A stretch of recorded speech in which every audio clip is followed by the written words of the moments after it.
মুদ্দাতুল কুহুল, চোখের নিচে কালো দাগ পড়ে যাবে। 40 থেকে নিয়ে 60 অবধি আপনার চোখের নিচে কালো দাগ পড়ে যাবে। আগের মতো ঘুম হবে না, হঠাৎ শরীরটা দুর্বল হয়ে যাবে। আগের মতো চাইলে এখন আর সব করতে পারবেন না। শরীরটা আপনার ক্লান্তিবোধ চলে আসবে। চতুর্দিক থেকে রোগ বাসা বাঁধবে। এরপরে একটা সময় আসবে 60 থেকে নিয়ে উপরে 70, 80, 90, 100 বছর বাঁচবেন। এরপরে হায়াত ফুরায় যাবে। যার সামনে দাঁড়ায়া পুরাপুরি জবাব দেওয়া লাগবে, তিনি কি? ও আমার চান্দোলার ভাইয়েরা, মনে রাখেন, যতজনে আমার সামনে বসে বসে শুনতেছেন, সব লোকগুলো আল্লাহ সাক্ষী। আনতুম শুহাদাউল্লাহি ফিল আরদ, এই জমিনে আপনারা আল্লাহ সাক্ষী। আওয়াজ করে বলেন, এই জমিনে আপনারা কি? কার সাক্ষী? এই জন্য দেখবেন আমরা মিশা মিশা সাক্ষী নেই। লাশ সামনে রেখে ইমাম সাহেবকে বাধ্য করা হয়, আপনি একটু জিজ্ঞাসা করবেন লোকটা কেমন ছিল। তখন ইমাম সাহেব বাধ্য হয়ে, করার কিছু থাকে না। সবসময় এটা ইমাম সাহেব বলে না, নেতারা বলে, আমার নেতা ছিল এমন। এরকম বক্তব্যটা দিয়ে জিজ্ঞা আমনে করে কেমন ছিল। আপনারাও বলেন কেমন আসলি, একটু পরে বুঝবি। ঠিক নি, ঠিক নি, ঠিক নি? কেমন ছিল এটা মৌখিক ভাবে জবাব দিই তার বিষয় নয়। আনতুম শুহাদাউল্লাহি ফিল আরদ, এই জমিনে আপনি আল্লাহর সাক্ষী। যদি মন থেকে কেউ বলে লোকটা ভালো মানুষ ছিল, এই কথা যখন আপনি বলবেন, নবীজি বলেন ওয়াজাবাত, তার জন্য ওয়াজিব হয়ে গেল। হযরত ওমর বলেন, নবী কি ওয়াজিব হয়ে গেছে? নবীজি বলেন ওয়াজাবাত লাহুল জান্নাহ, তার জন্য জান্নাত ওয়াজিব হয়ে যাবে।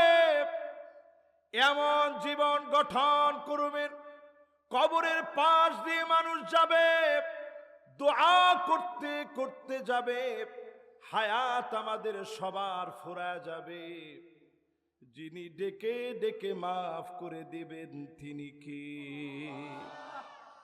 আর আপনার কবরের সামনে দিয়ে মানুষ যাবে আর বলবে, আয় আল্লাহ, বড় জালেম ছিল, অত্যাচারী ছিল, স্বৈরাচারী ছিল।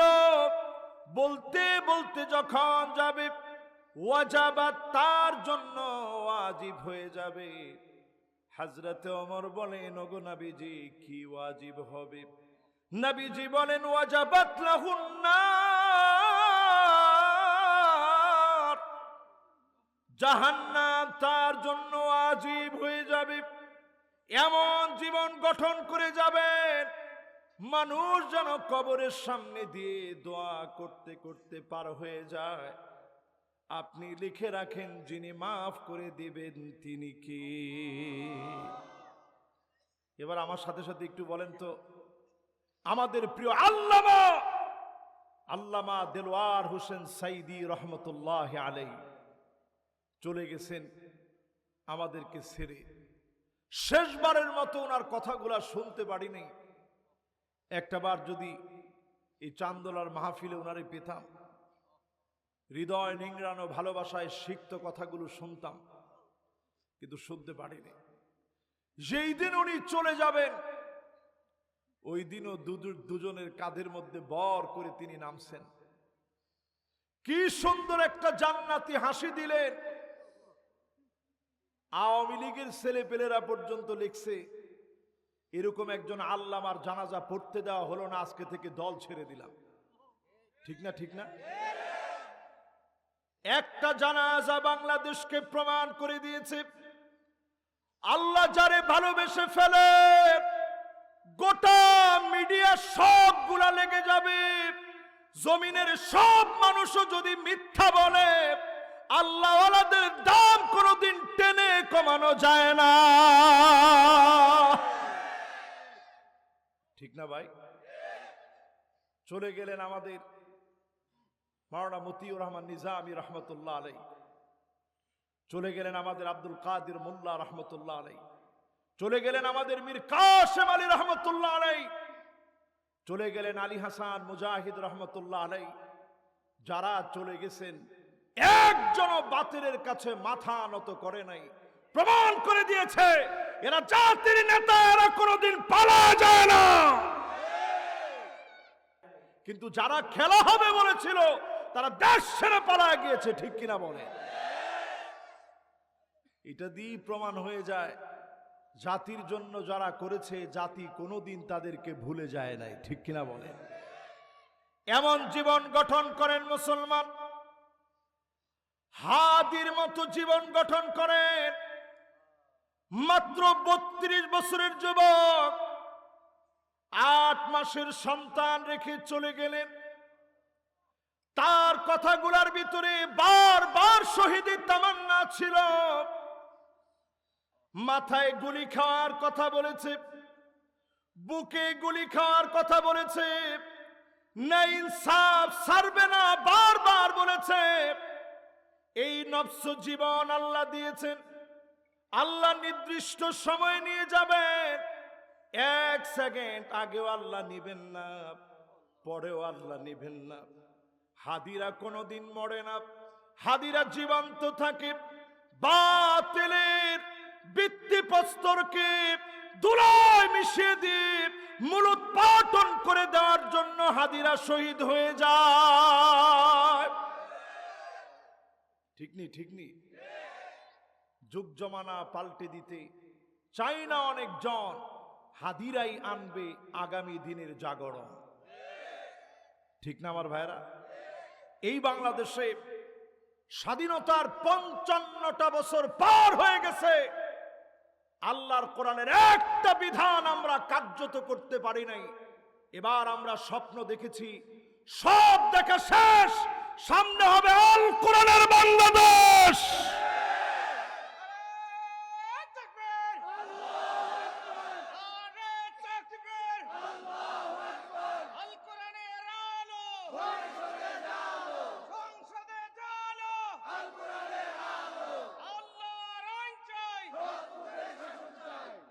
আচ্ছা, এই যে স্লোগানগুলো আমরা দিলাম, এই স্লোগানের ভিতরে আপনি কি কোনো মায়েরমুখী পদক্ষেপ পাইছেন? শব্দ চয়নে কোনো অতিরঞ্জন, কোনো বাড়াবাড়ি পেয়েছেন? আমরা একটা সৎ মানুষ চাই, চাই না বলেন? আজকে আমাদের তারেক রহমান সাহেব বক্তব্য দিয়েছেন, ন্যায় ইনসাফের কথা এমন ভাবে বলছেন, রাসূল সাল্লাল্লাহু আলাইহি সাল্লামের প্রদর্শিত ন্যায় ইনসাফ তিনি প্রতিষ্ঠা করতে চেয়েছেন। এই কথা যদি সবার কথা হয়, বাংলাদেশের আগামী সূর্যোদয়টা হবে ইসলামের পক্ষে, ঠিক কিনা বলে? আমরা কোনো ভেদাভেদ চাই না, আমরা কোনো মারামারি চাই না, কাটাকাটি চাই না। ইস্তিগফাফাম বিদ্দাম, জেনোসাইড, গৃহযুদ্ধ আমরা চাই না। এই সবুজ বাংলাদেশে লাল সবুজের পতাকা যেমন উড়ে, কালেমার পতাকা আমরা উড়াতে চাই, ঠিক কিনা বলে? এবার আসুন এই মাহফিলে 4টা নসিহতকে আপনাদের জীবনের সঙ্গী বানায় দিতে চাই। কয়টা নসিহত? 1 নাম্বার নসিহত হযরত আলী করে গেলেন, মান আরাদা সাহিবাহু ফাল্লাহু ইয়াকফি। আল্লাহকে যদি বন্ধু বানায় নিতে পারেন, সবচাইতে কাছের বন্ধু যিনি হয়ে যাবেন তিনি কি? আল্লাহর আওয়াজটা আরেকটু বড় আওয়াজে বলেন তো আল্লাহ। বড় আওয়াজে বলেন তো আল্লাহ। এই যে আমি একটু বড় আওয়াজে বলাইলাম কেন? আল্লাহর চাইতে বড় বন্ধু কি আমাদের কেউ আছে? আজকে আপনি বড় একটা অসুস্থ হয়ে যান, আপনার ছেলেরা ডাকবে কারে? আপনি কোমায় চলে গেলে চতুর্দিকে শুধু আল্লাহ আল্লাহ আল্লাহ বলে ডাকে। وَإِذَا غَشِيَهُم مَّوْجٌ كَالظُّلَلِ دَعَوُا اللَّهَ مُخْلِصِينَ لَهُ الدِّينَ। বিপদে পড়ে গেলেন, ভূমিকম্পের ভিতরে পড়ে গেলেন, জলোচ্ছ্বাসের ভিতরে পড়ে গেলেন, লঞ্চটা ডুবে যাচ্ছে, ঘরের ভিতরে আগুন জ্বলে উঠেছে, ওই মুহূর্তে আর কারো কথা মনে হয় না, বারবার যার কথা মনে পড়ে যায় তিনি কে? বিপদে পড়লে আল্লাহরে আমরা ডাকি, সব সময় আল্লাহরে বন্ধু বানায় নেন। আল্লাহ জাল্লা জালালুহু আম্মা নাওয়ালুহু, আল্লাহকে যদি বন্ধু বানায় নিতে পারেন, অবশ্যই যিনি আপনার সবচাইতে কাছের বন্ধু হবেন তিনি আমার আল্লাহ। সেই বন্ধু হওয়ার জন্য আল্লাহ দরজা খোলা রেখে দিয়েছে। ইন্নাল্লাহা ইয়াবসুতু ইয়াদাহু বিল্লাইল লিয়াতুবা মুসিউন নাহার।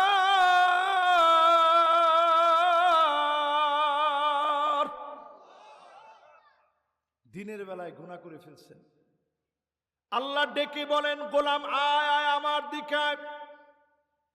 এখন রাত হয়ে গেছে, দিনের বেলা গুনাহ করে ফেলেছিলি, রাত হয়ে গেছে, এখন আমার কাছে মন থেকে মাফ চেয়ে নে।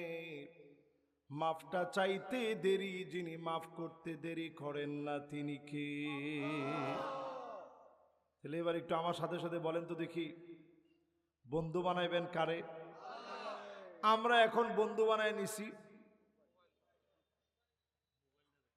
মাশাআল্লাহ। আপনারা বন্ধু বানায় নিছেন।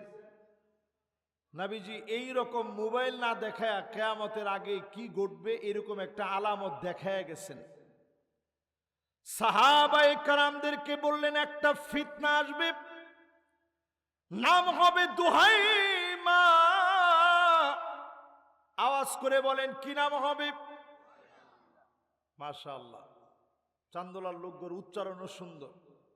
এই যে আলেম ওলামা আছে তো, এই জন্য উচ্চারণের ভিতরে একটা বরকত চলে আসে। বলেন কি নাম হবে? দুহাইমা। আবার কোন কি নাম? দেখেন কিরকম ভয়ঙ্কর কথা রাসূল বলে গেছেন। সাহাবায়ে কেরাম অবাক হয়ে গেলেন, নবী এটা আবার কেমন ফিতনা? নবীজি বললেন, লাতমাতুহু লাতমাতান, এই ফিতনা সব ঘরে ঢুকবে, সবার ঘরে থাবড়াবে। থাবড়ানো বুঝেন? চান্দোলার লোকেরা মনে বুঝছে না থাবড়ানো কি। এই যে মাশাআল্লাহ হুজুরে কই যে থাপ্পড় মারা। আমরা এই এলাকার লোকেরা কি কন? থাবড়া মারা কন। কন্যা কন্যা মাশাআল্লাহ, এখন অনেকে হাসতেছে। এই যে থাবড়া মারা কন আপনারা, নবীজি বলতেছেন লাতমাতহু লাতমাতান, এমন কোন ঘর নাই যেই ঘরের ভিতরে গিয়ে থাপ্পড় মারতো না, থাবড়াইতো না, এমন কোন ঘর নাই। সব ঘরে ফিতনাটা ঢুকবে। আজ থেকে 15 বছর আগে এই হাদিসটা আমি পড়ছি মিশর যাওয়ার পর।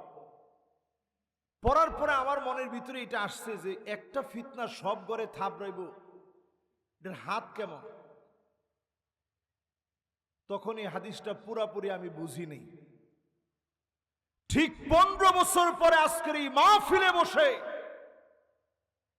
আমি যখন চিন্তা করতেছি, এই মোবাইলটার দিকে তাকায় যখন দেখতেছি, আমার কাছে মনে হচ্ছে এমন কোন ব্যক্তি নাই যারে এখন মোবাইল থাবড়াইতেছে না। কথা তো কইলেন না, ঠিক নেই? নবীজি বললেন এরপরই দাজ্জাল আসবে। দাজ্জালের পকেট ভার্সন তো এখন আমাদের হাতে হাতে পকেটে পকেটে চলতেছে। সবার কাছে এখন এক একটা মোবাইল আছে, স্মার্টফোন। এই যে আমি যখন ধরেন একটা ভালো কিছু দেখতেছি, মাঝখানে একটা মিউজিক চলে আসছে, থাবড়ান শুরু হয়ে গেছে। ও আমার ভাইয়েরা, বলছিলাম 4টা নসিহত করব। প্রথম নসিহত ছিল বন্ধু বানাতে হবে কাকে? নামাজি হন মুসলমান। 92% মুসলমানের দেশে 100 জনের ভিতরে 20 জন লোক এখনো নামাজ পড়ে না। এই জন্য মালিক মাঝে মাঝে পরীক্ষা নেন, আবার মালিকের দয়া লেগে যায়। যিনি পরীক্ষা উঠায়া আরেকটা সুযোগ দেন তিনি কে? 2 নাম্বার নসিহতে আসেন, ওয়ামান আরাদা মুনিসান ফাল কুরআনু ইয়াকফি। এই কোরআনকে যদি সঙ্গী বানায় নেন, আওয়াজ করে বলেন সঙ্গী কে?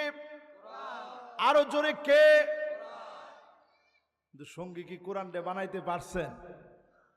আমগো দেশের লোকেরা এখনো সূরা ফাতিহা পড়তে গেলে পড়ে ইহদিনাস সিরাতাল মুস্তাকিম। এরকম ফরন্য লোক কম না বেশি? আসলে আমাদের তেলাওয়াত হইছে না হয় নাই? সহি হইছে না ভুল হইছে? ভুল কি খালি ভুল না বেশি ভুল? এরকম বেশি ভুল প্রত্যেক দিন করলে নামাজ হইব? ফতো আপনারা দিচ্ছেন, আমি না, নামাজ হইব? এখন আপনি সূরা ফাতিহা শুদ্ধ করতে পারেন নাই, অথচ আপনি যখন ইংরেজি বলেন মনে হয় আল্লাহু আকবার, এই লোকটা বাংলাদেশ আইই ভুল করছে। এবার একটু আপনার মন থেকে বলেন তো দেখি, সঙ্গী বানাবেন কোরআন রে, রাজি আছেন? এই যে রমজান আসতেছে, যদি আপনারা এই চান্দোলার মাহফিল কর্তৃপক্ষ একটু দায়িত্ব নেয়, এক শব্দে কোরআন শিখুন, মাত্র 30 ঘন্টার ভিতরে কোরআন শিখুন। এরকম একটা কোর্স যদি আমাদের জামালউদ্দিন ভাইয়েরও কোর্স আছে, এই এলাকার উলামায়ে কেরাম মিলে যদি রমজান মাসে টার্গেট নিয়ে যদি শিখায়, শিখা সম্ভব না অসম্ভব? নবীজির কাছে একজন সাহাবী আসে, বয়স 85 থেকে 90 বছর হবে। আমগো ছোট না বড়? কত বড় চিন্তা করেন, এখানে 90 বছরের একটা লোকও নেই। 85 এটাও নাই, উনার বয়স 70-এর সুই সুই নাও। মাশাআল্লাহ মাশাআল্লাহ। আপনার কত? মাশাআল্লাহ, লিল্লাহে তাকবীর, সুবহানাল্লাহ। দেখেন, উনি একজন মাত্র মানুষ যিনি বয়সের দিক থেকে আমাদের চাইতে নবীন না প্রবীণ? কত প্রবীণ মানুষ মাহফিলের বরকত হয়ে বসে আছে। আল্লাহ ওনারে হায়াতে তয়্যিবা দান করে দিক, পড়েন আমিন। মুরব্বী, আপনি স্টেজে উঠে বসেন, আসেন, দেখেন, আল্লাহু আকবার। আচ্ছা, ওনার বয়স কত? 90 বছর। কত? ও 95 বছর। সুবহানাল্লাহ। এই বয়সে হলে আমাকে ওয়াজ লাগতো না, 95 বয়সে। আল্লাহু আকবার। আমি ওনার দিকে চাইছি, চিন্তা করতেছি, আল্লাহ ওই যুগের লোক দিককে এখনো ভালো রাখছে। ঠিক না? ঠিক না? 85 থেকে 90 বছরের সাহাবী নবীজির কাছে আসলেন, ইয়া রাসূলুল্লাহ সাল্লাল্লাহু আলাইহি ওয়াসাল্লাম, আপনি আমারে কোরআন থেকে পড়ায়া দেন। নবীজি দেখলেন যে ওনার মুখস্থ কেমন আছে, বললেন ঠিক আছে, আমার সাথে সাথে পড়েন। আলিফ লাম রা। সাহাবী বলতেছে, ইয়া রাসূলুল্লাহ, এটা বড় সূরা, এটা আমি পারতাম না। নবীজির ধৈর্য কেমন, কয় ঠিক আছে তাইলে পড়েন। হামিম।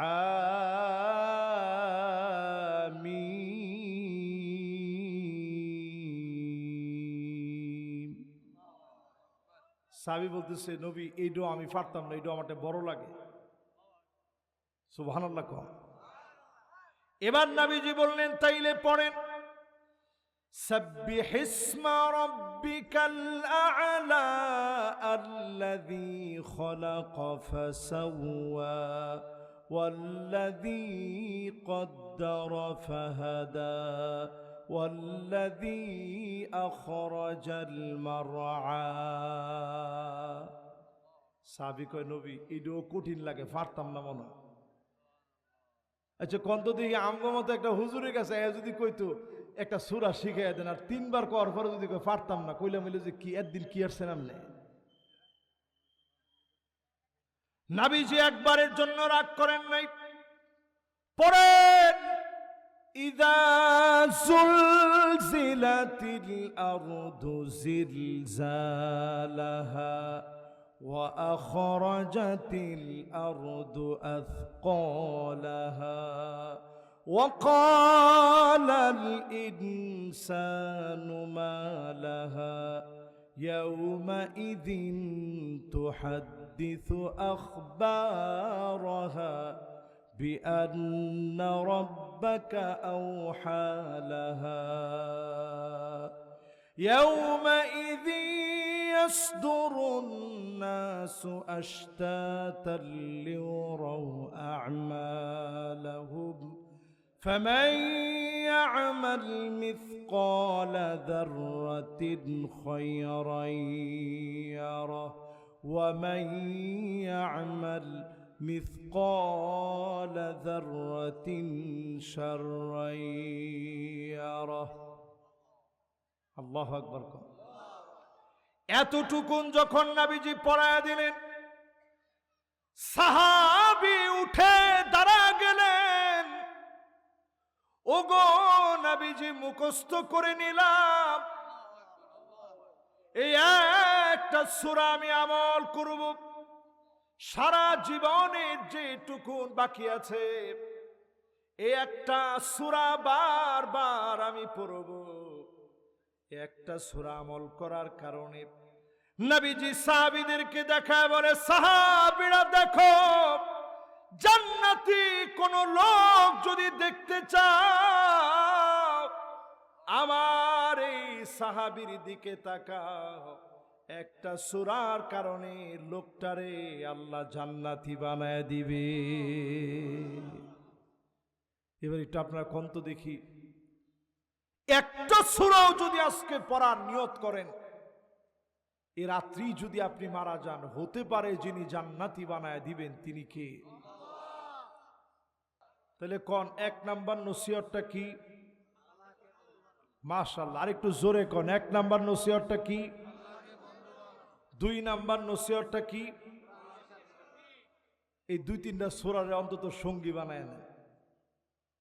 এই কোরআনকে যদি পার্লামেন্টে সঙ্গী বানানো যেত, বাংলাদেশের হাফেজরা যেমন সারা দুনিয়াকে দেখায় দিয়েছে, পার্লামেন্টে যদি আল্লাহর কোরআনকে সঙ্গী বানানো যায়, গোটা দেশ জাতি সাক্ষী থাকে, গোটা পৃথিবীর জন্য নজির হয়ে যাবে, বাংলাদেশ সারা দুনিয়াকে দেখায় দিবে। ঠিক কিনা বলে?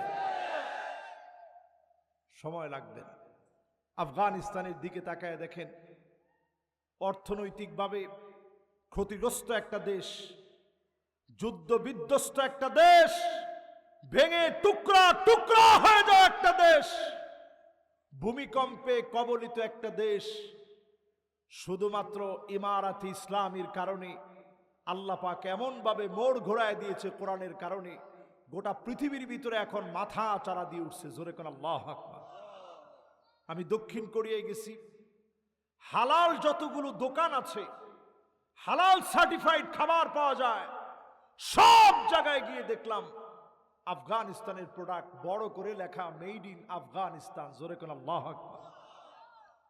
মুদ্রার দিক দিয়ে তারা এগিয়ে গিয়েছে, অর্থনৈতিকভাবে তারা চাঙ্গা হয়ে গেছে, তাদের প্রোডাক্ট এখন বিশ্বময় ছড়ায় পড়েছে। আগে আমাদেরকে তালেবান বললেও এখনকার সময়ে কেউ আফগানিস্তানকে ছোট করে দেখতে পারে না, কারণ গোটা পৃথিবী এখন তাদেরকে দাওয়াত দিয়ে নিয়ে যায়। ঠিক কিনা বলে? এই কোরআনের দিকে যদি আসতে পারে, আমার নেতারা যদি কোরআন পড়া নেতা হয়, নামে অলরাউন্ডার না, আল্লাহর কোরআন দিয়ে যদি আমার নেতা অলরাউন্ডার হতে পারে, এদেশের চিত্র সত্যিকারে যিনি পাল্টায় দিবেন তিনি কে? বাংলাদেশে আমরা একটা অলরাউন্ডার নেতা পাইছিলাম কয়দিনের লেগে, এই কল্প কয়দিনের নেতা বক্তব্য দিতে গিয়ে কয় বিসমিল্লাহির রহিম, রহমান মাঝখান থেকে বাদ পড়ে গেছে। এরা আপনারা দিচ্ছেন অলরাউন্ডার না কিসে? যে লোকটা বিসমিল্লাহ সঠিকভাবে বলতে পারে না, মুসলমানের সন্তান হওয়ার পরও ওই ছেলেটা আসলে অলরাউন্ডার হতে পারে না, ঠিক কিনা বলে? যতজন আমার সামনে বসছেন 5টা আঙ্গুলে মনে রাখবেন, এই দুনিয়ার ভিতরে নবুয়তের শাসন আসছে। নবীজি বলে গেলেন, আমার নবীকে দিয়ে নবুয়তের শাসন আল্লাহ সমাপ্ত করলেন। নবীজি এরপরে বললেন, এরপরে শাসন আসবে খুলাফায়ে রাশিদিনদের শাসন। ওয়াদ্দু আলাইহা বিন্নাওয়াজিস, মারির দাঁত দিয়ে নবীজি আঁকড়ে ধরতে বললেন। কোন দাঁত? এটার আমগর দেশে কয় আক্কল দাঁত। সামনের দাঁত না, সামনের দাঁত দিয়া ধরলে টান দিলে খুলে যাবে। মারির দাঁত দিয়ে, একজনে কইছে সাফার দাঁত। জেনেরি কম, এই দাঁতটা যেমন মজবুত, এটার ব্যথা হইলেও মজবুত ব্যথা হয়, ঠিক না? মাথা ঘুরায় ডাক্তারখানা না গিয়া উপায় নেই।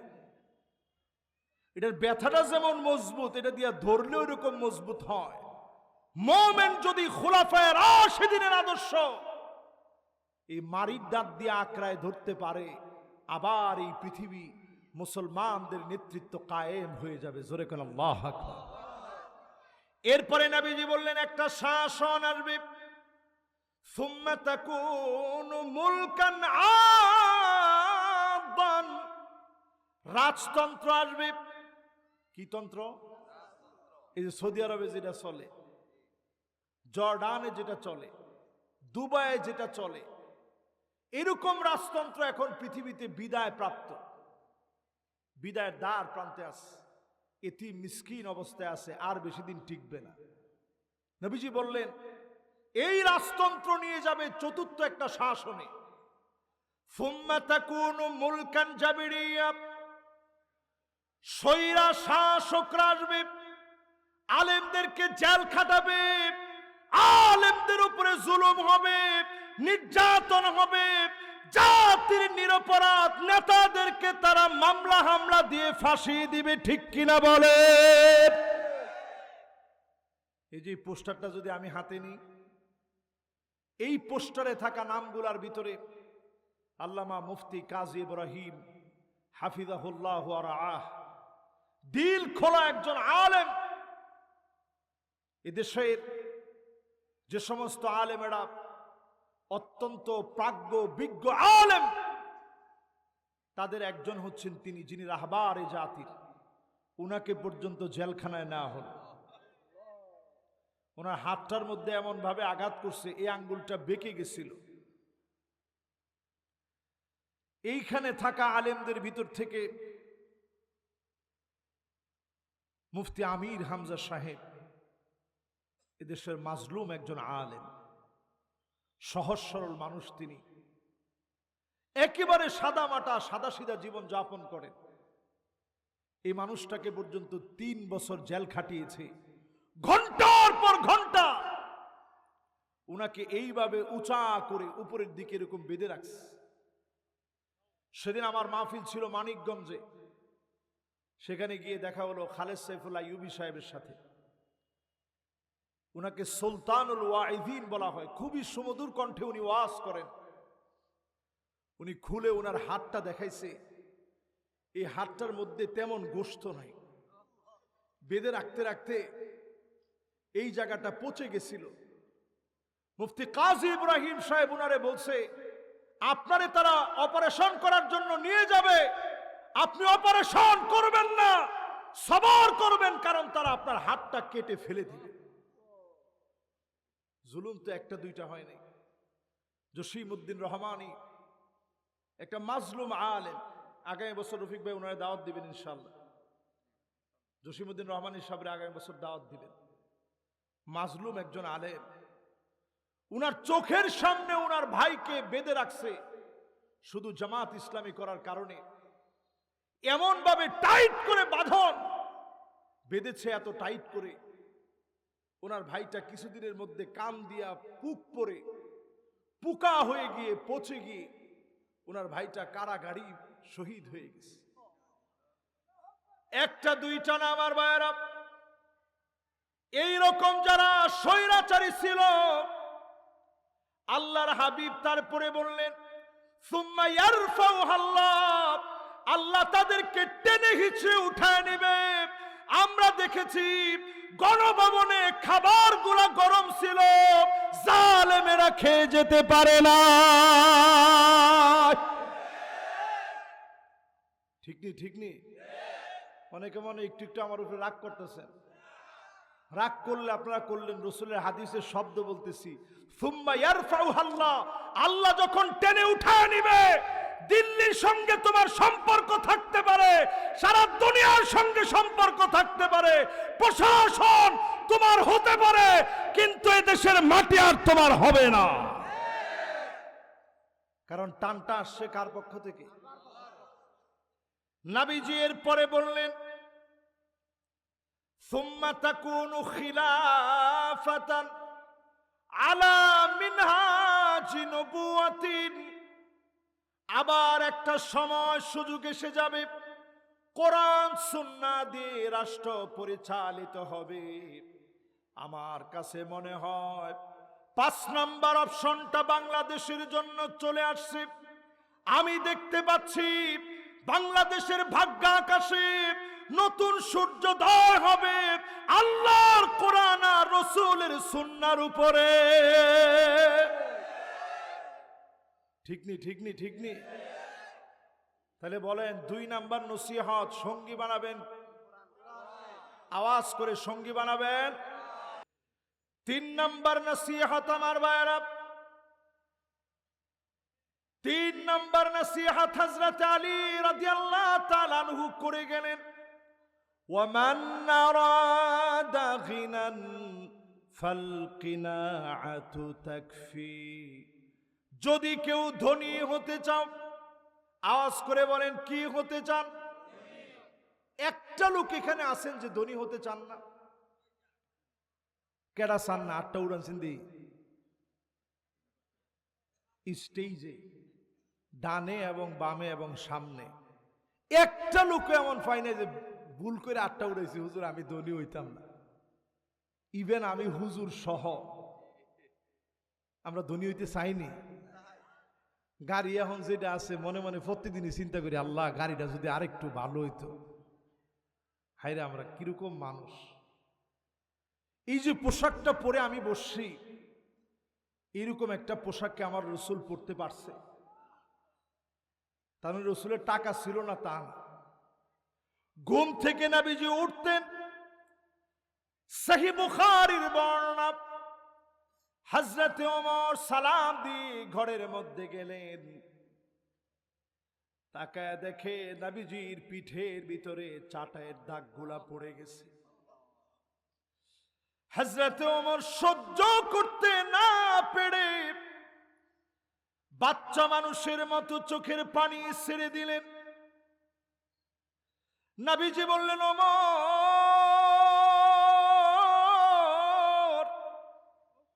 কোন জিনিস তোমারে কাঁদায়? কেন তোমার চোখের মধ্যে পানি? হযরত ওমর আরজ করলেন, ইয়া রাসূলুল্লাহ, রোম পারস্যের সম্রাটদের কি এমন আছে যেটা আপনার নাই? তারা এত সুখ এত শান্তি করে, আর আপনি ঘুম থেকে জাগার পরে চাটায়ের দাগ পড়ে গেছে, আমার বড় কষ্ট লাগতেছে। নবীজি বলেন, ওমর কেঁদো না, ফালাহুমুদ দুনিয়া ওয়ালানাল আখিরাহ, তাদের জন্য শুধুমাত্র দুনিয়া, আমাদের জন্য যিনি আখিরাতের জীবন খুলে দিবেন তিনি কি? এদের জন্য শুধু দুনিয়া, আমাদের জন্য আখিরাতটা। নবীজি প্রায় সময় ফজরের নামাজ পড়ে জিকির আজকার করে সূর্য ওঠার পরে নবীজি সেই সময় অপেক্ষা করে হারাম নিষিদ্ধ সময় পার করে ইশরাকের নামাজ পড়তেন। জোরে কোন, কিসের নামাজ? ইশরাকটা পড়ে নবীজি বাড়িতে আসতেন। আপনারাও দেখবেন যারা নিয়মিত ফজরের নামাজি, নামাজ পড়ে একটু হাঁটাহাঁটি করে আইসা ঘরের মধ্যে কয় যে কিছু একটু দিও সাইন, একটু হাইতা। কি করতো? খাইতো। কি করতো? ও একটু চানাচুর, একটু মুড়ি, একটু বিস্কিট, একটু চা দিলে লোকটা খুশি হয়ে যায়। আমার নবী ঘরের ভিতরে আসতেন, এসে বলতেন, স্ত্রীরা রে, ঘরে কি কোনো খাবার আছে? উত্তর আসতো, গো নবীজি, ঘরের ভিতরে কোনো খাবার নাই। আমার নবী সবর করে ফেলতেন। নবীজি বলতেন, যাও, আজকেও রোজা রেখে ফেললাম। এক ডোব পানি নবীজি খেতে পারে নাই সাহারিতে, অর্ধেকটা খেজুরও নবীজি পায় না। না খেয়ে আমার নবী রোজা রেখে ফেলতেন, সবর করে ফেলতেন। নবীজির এই সবরের কারণে আমাদের উম্মতদেরকে, নবীর আদরের উম্মতদেরকে তিন বেলা যিনি ভরপুর খাওয়া বাঁচায় রেখেছেন তিনি কে? আমার 3 নাম্বার নসিহত শেষ। এবার কয় নাম্বার নসিহত? মাশাআল্লাহ, আমি 4 নাম্বার নসিহতের দিকে আগাচ্ছি। মনোযোগ আপনাদের আছে তো? আলহামদুলিল্লাহ। বলেন তো 1 নাম্বারটা কি, 2 নাম্বারটা কি, 3 নাম্বারটা কি? লিল্লাহে তাকবীর। বাড়ির যাওয়ার সময় কিছু লয়ে যায় লগে করে,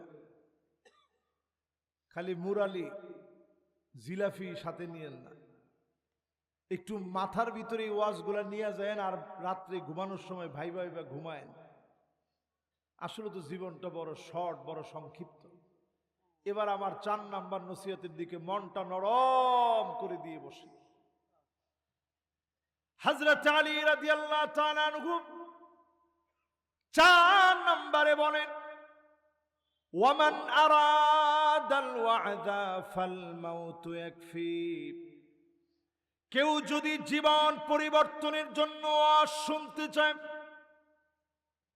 সে যেন মৃত্যু থেকে ওয়াজ নেয়, মরণ থেকে যেন ওয়াজ নেয়। মরণ থেকে পালাও তুমি, মরণ তোমায় লইবে ঘিরি। যদিও সুদূর আকাশ পানে, লুকাও হেথায় লাগে সিঁড়ি। এ মহারোগের ঔষধ নাই, চিকিৎসা নাই ধরাতে। কাঁদিয়া কাতর হইলে কি হবে, পারিবে না তারে ফিরাতে। এটা প্রিয় আল্লামার কণ্ঠ থেকে শুনে মুখস্থ করছে। আপনারা শুনছেন না অনেকেই? কে কে হুজুরের মুখ থেকে শুনছেন দেখি? আহা, আহারে, হাইরে জীবন রেখে গেছে হুজুরে। আল্লাহু আকবার। এই ময়দানে হুজুর আসছিল, এই তো জীবন। ওয়ামান নারাদাল ওয়া'দা ফাল মাউতু ইয়াকফি। জীবন যারা পাল্টাতে চান, অন্যায় যারা ছেড়ে দিতে চান, জালেম থেকে যারা নিজেকে ফিরে আনতে চান, আজকে থেকে ওয়াজটা শিখেন। মৃত্যু থেকে শিক্ষা নেন আমার ভাইয়েরা। গত শনিবার আমার শ্বশুর দুনিয়া থেকে চলে গেলেন। আমার চোখের সামনে এত কাছ থেকে আমি দেখেছি কেমনে মানুষ চলে যায়। আইসিইউর ভিতরে লাইফ সাপোর্টে রাখা হলো, মাথার ভিতরে হেমোরাইজ হয়েছে, এত পরিমাণ রক্তক্ষরণ হয়েছে, আরেকটা বারের জন্য হুশটা ফিরে আসে নাই। মাগরিবের নামাজ পড়তে গেলেন,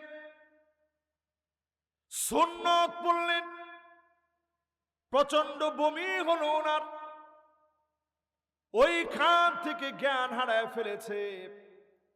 হসপিটালে নিলাম, সব করলাম, বাঁচানো গেল না। একটা মুহূর্ত কারো জন্য ছেড়ে দেওয়া হয় না। সুস্থ সবল মানুষটা চোখের সামনে থেকে চলে গেল। আল্লাহ বোঝায় দিলেন, সল্লু কবলান তুসাল্লি আলাইক, নামাজ পড়ো, নামাজ পড়ো। একদিন তোমার উপরে নামাজ দাঁড়ায় যাবে, তোমারে লাশ বানায় দিবে, ইমামের সামনে শোয়া দিবে। ইমামের সামনে যেদিন আপনি শুয়ে যাবেন, জীবনে কোনোদিন ইমামের সামনে গেলে নামাজ হয় না, ওই দিন আপনাকে ইমামের সামনে শোয়া দিবে। 4 তাকবীরে জানাজার নামাজ হয়ে যাবে। মানুষ সাক্ষী দিতে দিতে যাবে, লোকটা বড় ভালো মানুষ ছিল, আল্লাহওয়ালা ছিল, লোকটা বড় দিনদার ছিল। চোখে পানি নিয়ে বিদায় দিবে। আমার রাসূল চলে গেছেন। হযরতে ওমর দাঁড়ায় বলছে, কেউ যদি বলে নবী নাই, আমি ওমর তার গর্দান কেটে ফেলব। হযরতে আবু বকর দাঁড়ায় বক্তব্য দিয়ে বললেন, ইন্নাল্লাহা হাইয়ুন কাইয়ুম, আমার আল্লাহ চিরস্থায়ী চিরঞ্জীব। দুনিয়ার সবাই চলে যাবে, একমাত্র আমার আল্লাহ থাকবেন, আছেন তিনি, থাকবেন তিনি চিরস্থায়ী। আর আমাদের সবাইরে চলে যাওয়া লাগবে।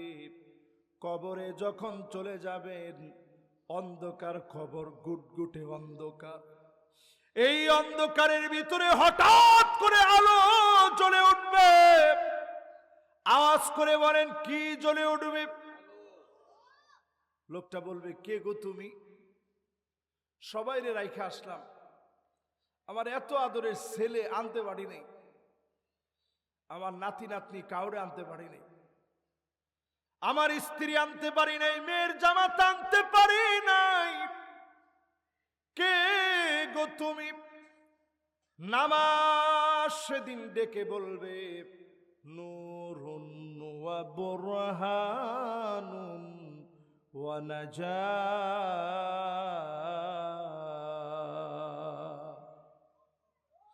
আমি তোমার জন্য আলো হয়ে চলে গেলাম, বাতি হয়ে দাঁড়ায় গেলাম, সাক্ষী হয়ে রয়ে গেলাম। আল্লাহ, এই লোকটা কষ্ট করে নামাজে গিয়েছে, মেহেরবানি করে মাফ করে দেন। নামাজের ফরিয়াদ কবুল হয়ে যাবে, যিনি মাফ করে দিবেন তিনি কে? আচ্ছা কন, এরপরও নামাজ পড়তেন না? তোমার কথা তো কয় না, একটু মহব্বত নিয়ে কন, পড়বেন? নামাজ নিয়ে আর 2-4টা কথা কই ইনশাল্লাহ শেষ করব। এবার একটু আমার লগে লগে কন তো, নামাজ পড়তে কষ্ট না? না, কিছু কষ্ট আছে না? সবটা কেমন? মান গাদা আও রাহা আ'আদাল্লাহু ফিল জান্নাতি নুজুলা। যতবার আপনি নামাজে যাবেন, হেঁটে হেঁটে কষ্ট করে গেলেন, প্রত্যেকবারে বারে যিনি জান্নাতে বাড়ি বানায় দিবেন তিনি কে? এবার একটু আমার দিকে ছায়া ছায়া কন্ত দেখি, কার কার আব্বা নাই? একটু হাতটা উঠান তো দেখি। আহা, এতগুলা মানুষের বাপ নাই, এবার হাতটা নামান। আল্লাহ আমার আব্বারে হায়াতে রাখছে, আপনাদের কাছে দোয়া চাই, আমার আব্বার এই বরকতি ছায়াটা আল্লাহ যেন একটু লম্বা করে, আব্বারে যেন অনেকটা দিন পাই। আমার আব্বা একজন আলেম মানুষ, একজন মুহাদ্দিস মানুষ, এখনো হাদিস যদি কোথাও ঠেকে যায় আব্বা আমারে পড়ায় দেয়। আপনাদের কাছে দোয়া চাই, আব্বারে যেন আল্লাহ হায়াতে তয়্যিবা দান করেন। এই মাহফিলে যারা যারা বসছেন আমার সামনে, কার কার মা নাই? একটু হাতটা উঠান তো দেখি। আল্লাহ, আল্লাহু আকবার। এবার একটু হাতটা নামা। কার কার মাও নাই বাপও নাই একটু হাতটা উঠান তো দেখি। আহা, এবার হাতটা নামা। একটু চিন্তা করেন, মা বাপ কবরের ঘরের মধ্যে ঘুমায় আছে। আমি আসলে ভয়ে কখনো কবরে নামিনি। এই যে এতটুকু বয়স হয়েছে, বিশ্বাস করেন আমি কাউরে কবরে নামাইতে পারি না, আমার বড় ভয় লাগে। ওই দিন শুধু আমি কবরে নামছিলাম, আমার শ্বশুরে যখন নামাইছি এরপর আমি উঠে গেছি। কবরের ভিতরে নামার পরে আমার কাছে মনে হয়েছে এই তো মনে হয় কবর আমার টেনে ধরলো। আমি আমার ছেলের চোখের দিকে তাকায় দেখি আমার ছেলেটা কান্দে, নানা নানা বলে কাঁদতেছে। আমার ছোট শ্যালকটা আব্বা আব্বা বলে কাঁদতেছে। ওনার ভাইয়েরা ভাই ভাই বলে কাঁদতেছে। এই যে কান্নার একটা রোল পড়ে গেছে, আমি আপনি কবরের বাসিন্দা হয়ে যাব। এই কবর আপনাকে কেমন ভাবে রাখবে দুনিয়ায় থেকে একটু প্রমাণ নিয়ে নেন। সাদ বিন মুআদ ইসলাম গ্রহণ করলেন 30 বছর বয়সে, 36 বয়সে মারা গেলেন।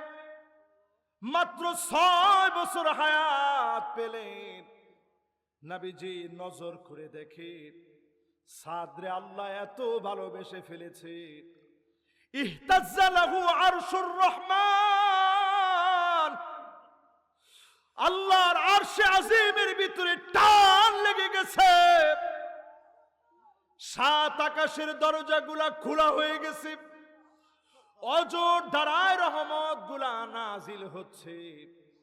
আমার নবী এমন ভাবে যাচ্ছেন সাহাবায়ে কেরামের জুতার ফিতা ছিঁড়ে যাচ্ছে। ওগো নবীজি এত তাড়াহুড়া করে কেন যাচ্ছেন? নবীজি বলে আমার বড় মনে চায় আমার সাদকে নিজ হাতে গোসলটা দিয়ে দেব। আমার নবী আদর করে নিজ হাতে গোসলটা দিয়ে দিলেন। কাফনের কাপড়টা নবীজি নিজ হাতে পরালেন। নবীজি জানাজার জন্য যাচ্ছেন, এমন ভাবে পা ফেলতেছেন, খুব আস্তে আস্তে সংবরণ করে পা ফেলতেছেন, সংযমী পা ফেলতেছেন। সাহাবায়ে কেরাম বলে নবী এত আস্তে আস্তে কেন যাচ্ছেন? নবীজি বলেন একজন না দুইজন না, 70,000 ফেরেশতা সাদের জন্য আল্লাহ পাঠায় দিয়েছে। এত ফেরেশতা জানাজার মধ্যে আসছে। এবার আমার নবী নিজে জানাজা দিলেন, দিয়ে যখন কবরের ভিতরে নবীজি রাখলেন, কবর থেকে নবীজি উইঠা বারবার কবরের দিকে তাকাইতেছে। বাপ যেমন সন্তানের কবরের দিকে তাকায়,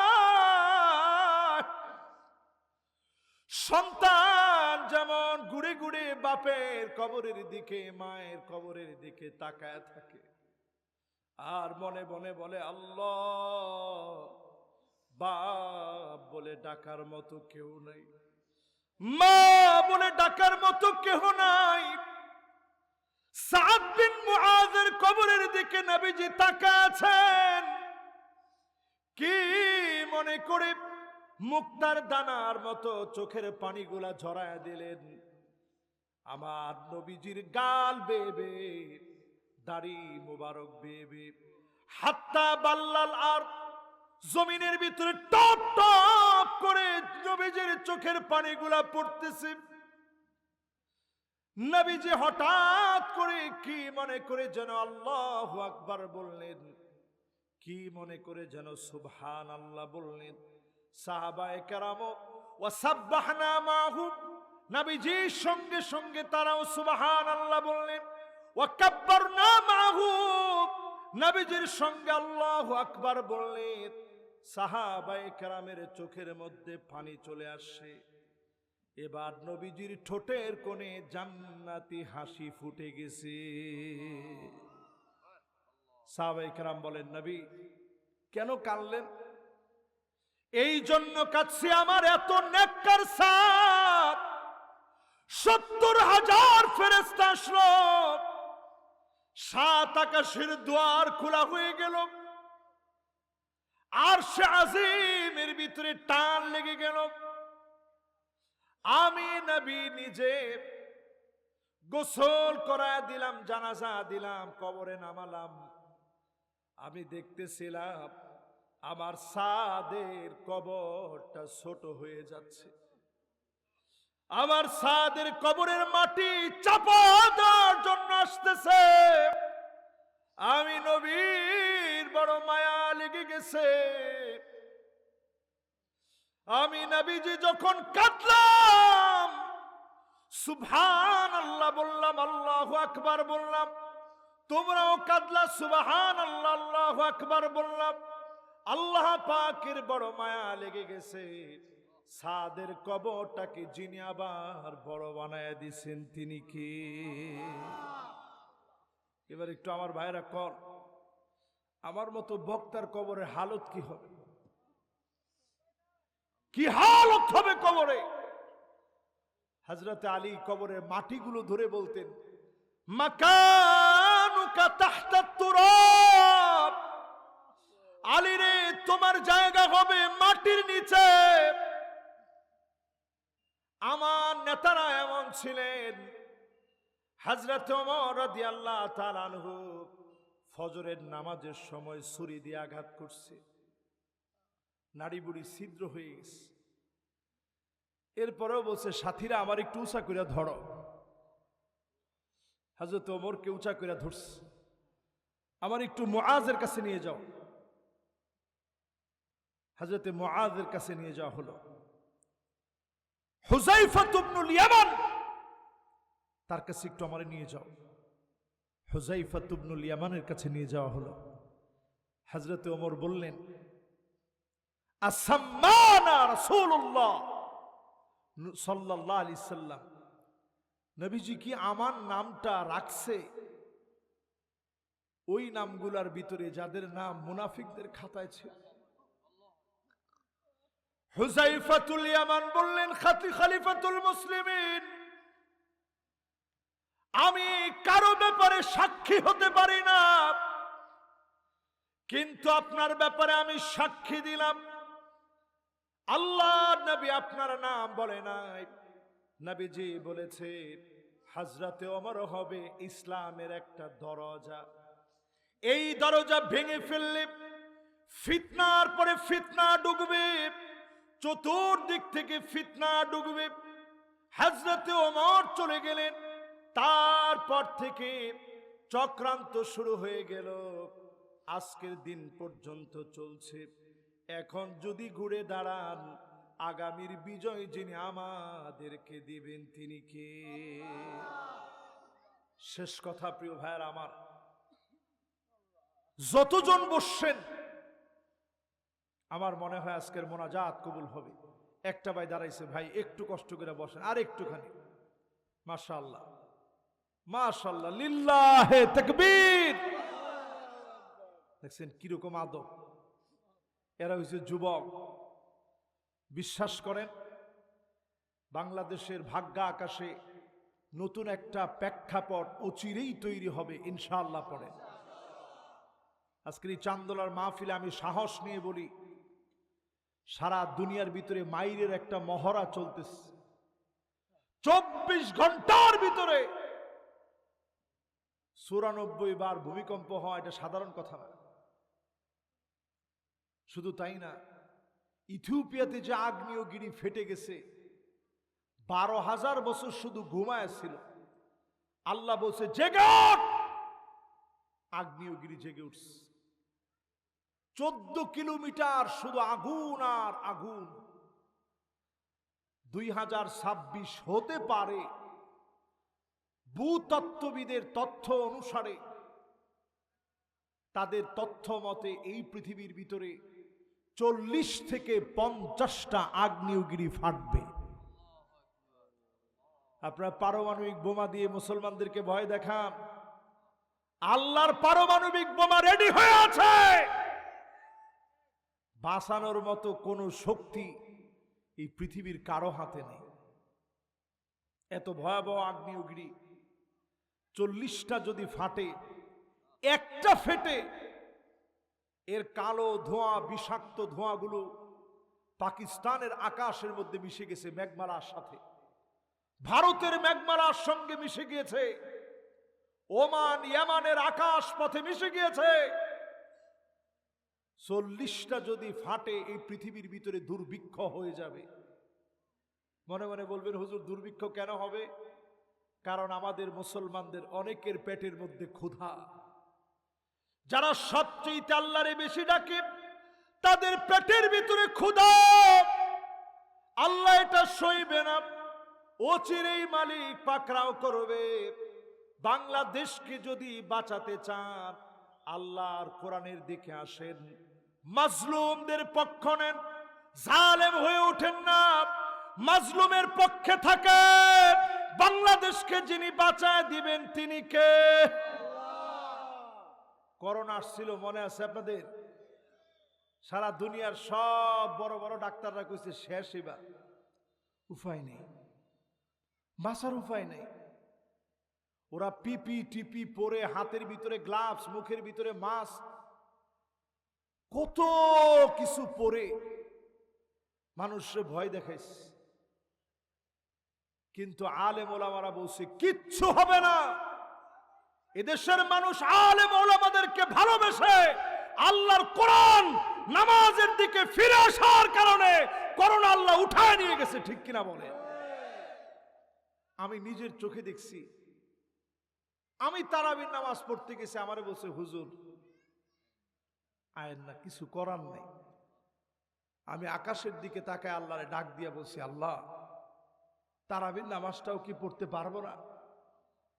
নিজের বাসা যেখানে ভাড়া থাকতাম ওইটার ছাদের মধ্যে নিয়ে সবাই নিয়ে কান্না কান্না কণ্ঠে, কাঁদো কাঁদো কণ্ঠে সবাই নিয়ে নামাজ পড়লাম।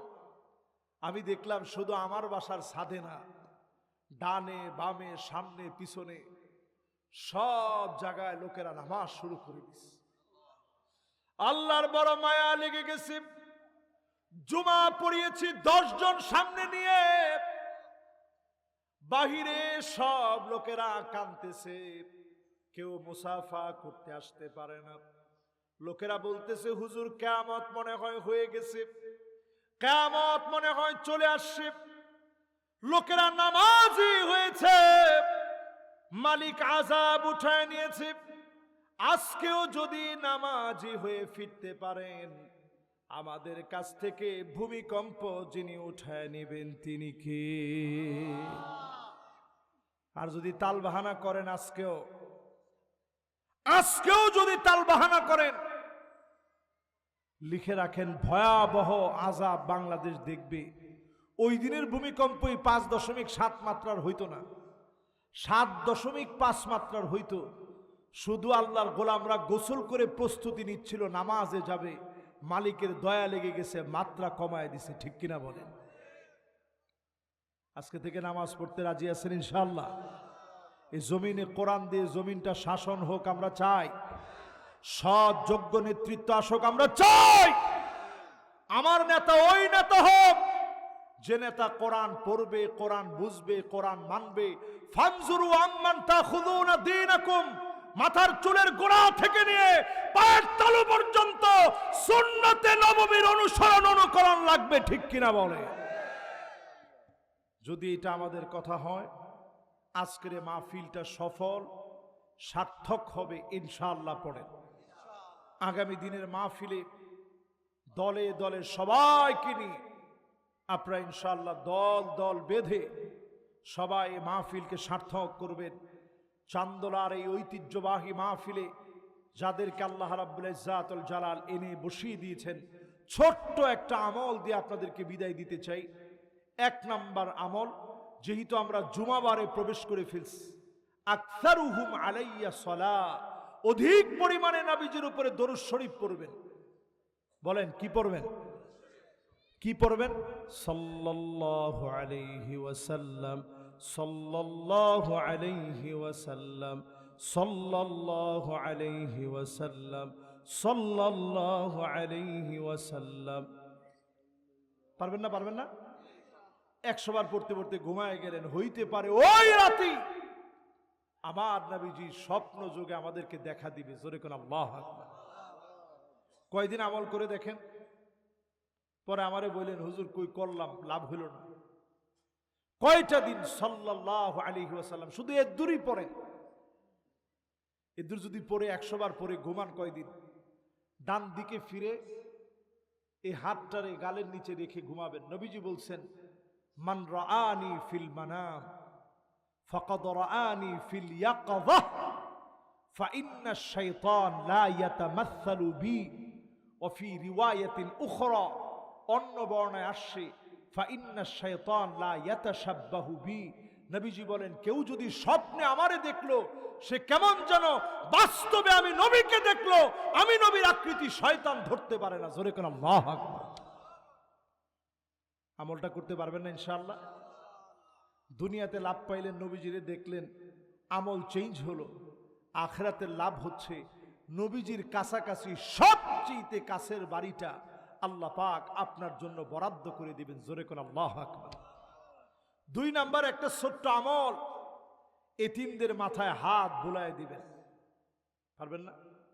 আমার নবী ছিলেন ইয়াতীম, ইয়াতীমদের মাথায় হাত বুলায় দিবেন। দমক দিয়ে কথা বলেন। আপনার ভাতিজা এতিম হয়ে গেছে, তার মাথায় হাত বুলায় দেন। তারে বলেন, বাজান আম্মুর রাজুল সিনু আবি, চাচা বাপের মতোই, মাথায় হাত বুলায় দেন। এই ছোট্ট আমলের কারণে নবীজির সঙ্গে নবীজি এইভাবে 2 আঙ্গুল দেখায় বলছেন, আনা ওয়া হুয়া, আমি আর ওই লোকটা আল্লাহর জান্নাতে এত কাছাকাছি হয়ে যাব। 3 নাম্বার যে ছোট্ট আমল, 3 নাম্বার আমলটি হচ্ছে, একটা মেয়ে হয়েছে, 2টা মেয়ে হয়েছে, 3টা মেয়ে হয়েছে, সবর ধরে সবর করে এই মেয়েটাকে আপনি মানুষের মতো মানুষ বানান, নেককার পাত্রের কাছে বিবাহ দেন। যদি কাজটা করতে পারেন, নবীজি বলতেছেন, আনা ওয়া হুয়া, আনা ওয়া হুয়া, আমি আর ওই লোকটা আল্লাহর জান্নাতে এত কাছাকাছি থাকবো, আর সেখানে মেহমান হব। 2টা আঙ্গুল, এই সাব্বাব আর উস্তা, এই 2টা আঙ্গুল যেমন কাছাকাছি, এমন কাছাকাছি আমরা আল্লাহর জান্নাতে মেহমান হয়ে যাব। জোরে কোন সুবহানাল্লাহ। রাজি আছেন না ইনশাআল্লাহ? আল্লাহ রাব্বুল ইজ্জাতুল জালাল মৌতের আগে আমাদেরকে ইউফিকাহু বিআমালিন সালিহ ক্বাবলা মাউতিহি, ভালো কাজ করতে করতে আল্লাহ আমাদেরকে মৃত্যু দান করুক। পড়েন আমিন।